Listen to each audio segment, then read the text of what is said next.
Você já parou para pensar que talvez o que você chama de buscar mais fé seja, na verdade, uma forma de tentar controlar Deus? Que o problema não está na intensidade da sua crença, mas na sua dificuldade de soltar as rédeas e deixar que Ele seja Deus de verdade? É possível que você esteja lutando tanto, orando tanto, jejuando tanto, não porque precise de mais fé, mas porque ainda não aprendeu a se render completamente aos propósitos divinos. A fé verdadeira não é um sentimento que você precisa fabricar. Não é um estado emocional que você alcança através de técnicas ou fórmulas. A fé não é algo que você conquista com esforço próprio, como quem levanta peso na academia espiritual. A fé é, antes de tudo, uma entrega. É soltar. É abrir as mãos que seguram tão forte aquilo que você acha que precisa controlar. Pense em como vivemos. Acordamos todos os dias com uma lista mental de coisas que precisam acontecer. Planejamos, organizamos, tentamos prever cada detalhe. E quando oramos, muitas vezes, não estamos realmente conversando com Deus. Estamos apresentando o nosso plano e pedindo que Ele o aprove. Estamos dizendo: Senhor, eu sei o que é melhor para mim, só preciso que Tu faças acontecer. Mas será que isso é fé? O apóstolo Paulo escreveu em Filipenses que ele aprendeu a viver contente em toda e qualquer situação, contente na fartura e contente na escassez. Isso não significa que ele era indiferente ou passivo, significa que ele havia entendido algo profundo sobre a natureza da fé. Ele havia se rendido, não aos seus problemas, mas a Deus. Ele não estava tentando controlar os resultados. Ele confiava no caráter de Deus, independentemente das circunstâncias. Quando você se rende, não está desistindo. Pelo contrário, você está finalmente começando a viver na fé verdadeira. A rendição não é fraqueza, é sabedoria.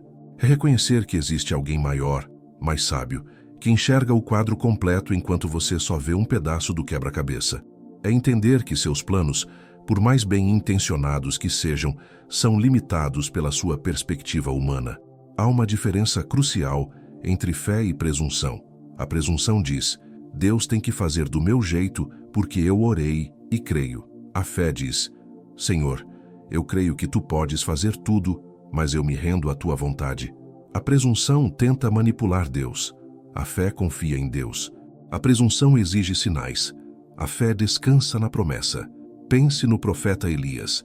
Depois de uma vitória espiritual impressionante no Monte Carmelo, ele fugiu com medo de Jezabel. Ali, debaixo de um zimbro, ele pediu para morrer. Onde estava a sua fé? Ela não havia desaparecido. O problema não era falta de fé. Era esgotamento físico, emocional e espiritual. E o que Deus fez? Não repreendeu Elias por falta de fé. Deus cuidou dele. Enviou um anjo com comida. Deixou-o dormir. Deus sabia que Elias precisava se render ao cuidado divino, não produzir mais fé. Muitas vezes, o que você interpreta como falta de fé é, na verdade, cansaço da alma. É o peso de tentar carregar sozinho aquilo que Deus nunca pediu para você carregar. É a exaustão de tentar ser Deus em sua própria vida. E quando você não consegue mais sustentar esse papel impossível, você pensa: preciso de mais fé. Mas não, você precisa se render. Jesus, no Getsêmani, nos deu o exemplo perfeito de rendição. Ele orou: Pai, se possível, afasta de mim este cálice. Contudo, não seja feita a minha vontade, mas a tua. Jesus tinha fé?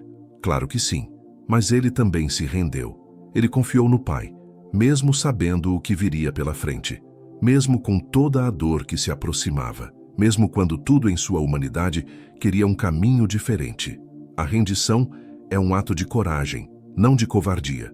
Requer mais força render-se do que lutar. É fácil cerrar os punhos e tentar controlar tudo. É difícil abrir as mãos e confiar. A rendição vai contra tudo que o mundo ensina. O mundo diz: seja forte, não dependa de ninguém. Você é o capitão do seu destino. Mas a fé diz: eu não sou Deus, e isso é libertador. Quantas vezes você já orou pedindo algo específico, convencido de que aquilo era o melhor para você? E quando não aconteceu do seu jeito, você questionou sua fé. Você pensou: se eu tivesse mais fé, Deus teria respondido. Mas e se Deus, em sua sabedoria infinita, estava protegendo você de algo que você não conseguia enxergar? E se o não de Deus era, na verdade, o maior sim à sua vida? O pastor e escritor Timothy Keller disse certa vez que Deus sempre nos dá o que teríamos pedido se soubéssemos tudo o que Ele sabe. Isso muda tudo. Isso significa que você pode confiar, você pode se render, não porque você entende todos os planos de Deus, mas porque você conhece o caráter de Deus. Ele é bom, Ele é fiel, Ele é amor. A Bíblia está cheia de histórias de pessoas que se renderam e experimentaram o milagre. Abraão se rendeu quando levou Isaque ao Monte Moriá. José se rendeu quando estava na prisão injustamente. Daniel se rendeu quando foi jogado na cova dos leões. Esther se rendeu quando disse: "Se perecer, pereci."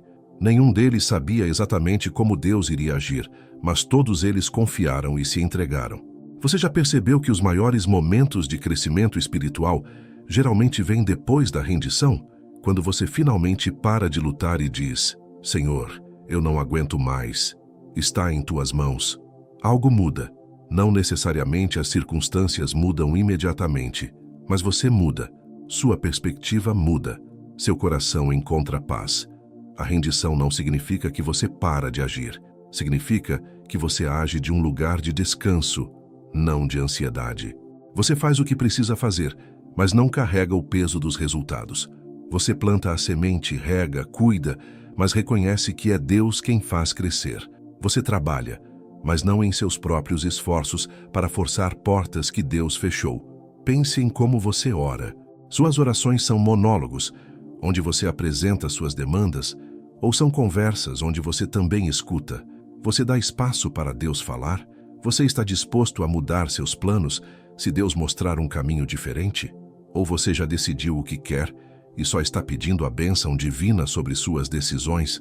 O rei Salomão, conhecido por sua sabedoria, escreveu em Provérbios: "Confia no Senhor de todo o teu coração e não te estribes no teu próprio entendimento. Reconhece-o em todos os teus caminhos, e ele endireitará as tuas veredas."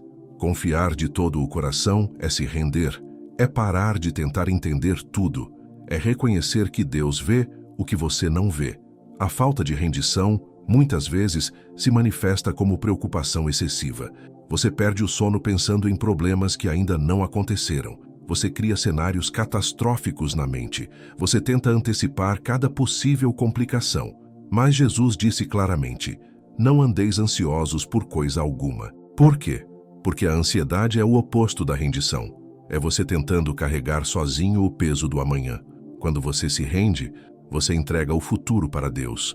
Você faz o que pode hoje, com excelência e dedicação, mas você não tenta viver o amanhã antes que ele chegue. Você descansa na promessa de que a misericórdia de Deus se renova a cada manhã. Você confia que assim como Deus cuidou de você até aqui, Ele continuará cuidando. Isso não significa que a vida ficará fácil. Não significa que você não enfrentará provações. Significa que você não enfrentará sozinho. Significa que no meio da tempestade, você pode ter paz. Como os discípulos no barco, você pode dormir enquanto as ondas rugem, porque você sabe que Jesus está no barco com você. A rendição também envolve soltar pessoas. Você já tentou mudar alguém? Você já orou fervorosamente pela transformação de uma pessoa amada, mas nada parece funcionar? Talvez Deus esteja esperando que você se renda, que você pare de tentar ser o Espírito Santo na vida dessa pessoa, que você a entregue nas mãos de Deus e confie que Ele a ama ainda mais que você. É difícil, especialmente quando é seu filho, seu cônjuge, seus pais. Você quer tanto que eles mudem, que eles enxerguem a verdade, que eles se aproximem de Deus, mas quanto mais você pressiona, mais eles resistem, e você se frustra. Você pensa que precisa de mais fé para vê-los transformados. Mas talvez você precise se render e deixar Deus trabalhar. Existe liberdade na rendição. Quando você para de tentar controlar tudo e todos, um peso sai dos seus ombros. Você percebe que nunca foi sua responsabilidade consertar o mundo. Sua responsabilidade é amar, orar, ser fiel onde Deus te colocou. O resto está nas mãos dele. E suas mãos são muito mais capazes que as suas. Então, como você pratica a rendição no dia a dia? Comece pela manhã. Antes de fazer qualquer coisa, antes de pegar o celular, antes de começar a pensar na lista de tarefas, pare. Respire e diga a Deus: hoje é teu, meus planos são teus, minhas preocupações são tuas. Eu me rendo à tua vontade. É simples, mas poderoso. Durante o dia, quando a ansiedade bater, volte a esse lugar de rendição. Quando você sentir que está tentando controlar algo que não pode controlar, solte. Quando você perceber que está carregando um peso que não é seu, entregue a Deus. Faça disso um hábito, uma prática diária, como respirar. À noite, antes de dormir, faça uma revisão do dia. Não para se punir pelo que não deu certo, mas para reconhecer onde Deus estava presente, onde você viu sua mão, onde você conseguiu se render e experimentou paz. E agradeça. Gratidão é a linguagem da rendição. Quando você agradece, você reconhece que é Deus quem provê, não você. Lembre-se, você não está abandonando seus sonhos quando se rende. Você está colocando-os nas mãos certas. Você não está desistindo de suas responsabilidades. Você está cumprindo-as com a ajuda divina. Você não está sendo passivo. Você está sendo sábio, porque sabe que há coisas que só Deus pode fazer. A jornada da fé é, na verdade, uma jornada de rendição progressiva. Cada dia um pouco mais você aprende a confiar. Cada experiência, mais você entende que Deus é fiel. E aos poucos, aquilo que antes parecia impossível, soltar o controle, se torna natural, se torna liberdade, se torna paz. Talvez hoje seja o dia de você parar de pedir a Deus por mais fé e começar a praticar mais rendição. De você soltar aquilo que está segurando com tanta força que suas mãos já doem. De você respirar fundo e dizer: Senhor, confio em Ti. Eu me rendo, não ao medo, não às circunstâncias, mas a Ti. Faça em mim e através de mim a Tua vontade. E quando você fizer isso, algo vai mudar. Talvez não imediatamente nas suas circunstâncias, mas definitivamente no seu coração. Você encontrará uma paz que não depende de tudo estar perfeito, uma alegria que não é roubada pelas provações, uma esperança que permanece, mesmo quando você não consegue ver o caminho à frente, porque você finalmente entendeu. Não é falta de fé, é falta de rendição. Se este vídeo tocou seu coração de alguma forma, eu gostaria de orar por você. Por favor, deixe aqui nos comentários seu nome e a cidade ou estado de onde você está assistindo. Se você conhece alguém que está passando por um momento difícil, um familiar ou amigo próximo, também pode deixar o nome dessa pessoa. Vamos juntos levar essas pessoas em oração diante do Senhor. Se este conteúdo fez sentido para você, deixe seu like. Inscreva-se no canal se ainda não é inscrito e ative o sino das notificações para receber o alerta sempre que postarmos um novo vídeo. Que Deus abençoe você e toda a sua família. Até o próximo vídeo.